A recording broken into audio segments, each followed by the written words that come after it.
Hi, welcome to Pep Talks. My name is Gary. In November of 2003, I suffered a severe stroke. It left me with both physical and mental deficits. I have been dealing with them since. Another major change in my life occurred recently. My marriage of 43 years came to an end. The two changes are not unrelated. Because of them, I have re-entered the dating game after a 45-year absence. Man, have things changed. One of the first things I realized was the need to use an online dating site. Everyone's needs and problems are different, but they are all variations on the same theme. This talk is intended to help you overcome the obstacles you will face dating as a person with a disability.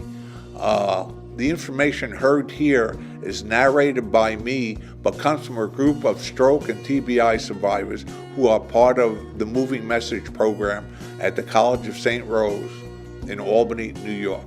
First, a piece of advice, not just for dating, but for everything in your life. Plan for things going wrong. It could be major or it could be minor. In everything I do, I allow myself an extra 15 minutes in case something goes wrong. If I need to leave at 10 o'clock to get a date or an appointment, I leave at 9:45. I am able to drive using a left foot accelerator, but those of you who can't drive, firm up your transportation. One thing not to do on the first date, especially if you are a woman, is to allow your date to pick you up at home. If you do, you are at his mercy. First impressions are important on a first date. Being late is not the way to start. Leave nothing to chance. When you go to an online dating site, be upfront about your disability. If someone has a problem with your disability, it's better to know upfront. What I do is I do not have it listed in my profile, but on my first communication with the woman, I tell her about my disability. Why waste your time or theirs if your disability is something they can't handle? For me, loss of self-confidence was a big issue. Prior to my stroke, I was a very self-confident individual. Since my stroke, the opposite is true.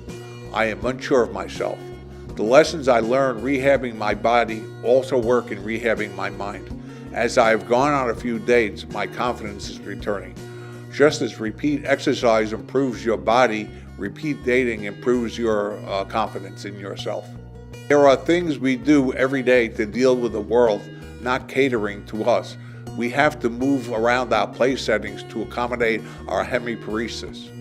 Some of us use adaptive equipment like a rocket knife to cut out food. We tend to avoid buffets.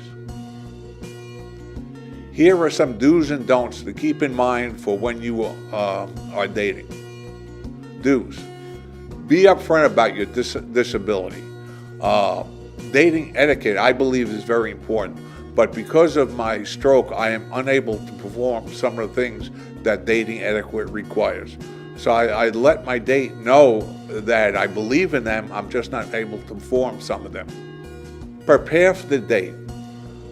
Visit the restaurant beforehand, before the day of the date. Practice physical movements. For me, when I sit down, in order to get back up, I need to put my hand on the table. So I make sure I sit on the right side so that my arm can be on the table.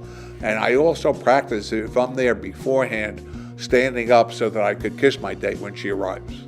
Plan 15 minutes extra for things going wrong.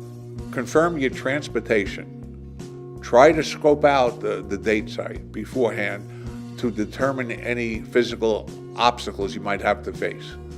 Order foods you know you can eat and or bring adaptive equipment. Bring a rocket knife or a cup. And I found out that you can order food pre-cut from the kitchen. My son likes to go on his birthday to the Outback restaurant, which is a steakhouse. And when in Rome, do like the Romans. So in order to order steak, I've learned that the kitchen will pre-cut my food for me. If you have any visual, speech, or decision-making problems, check out the menu online before your date. This way you'll know what to order when you get there. Change place settings to accommodate the hemiparesis. selective seating in movies or a restaurant. I have problems with inclines, and so when I go to a movie, I sit in the last row or the next to last row. Experience to build confidence. You go out with your family and friends to practice being out. Reserve the most accessible table. Confirm the bathroom accessibility beforehand.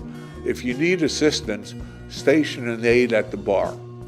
If finances are a concern, find less expensive dates, like a park, a picnic, home-cooked meals, bookstores, or meet just for coffee.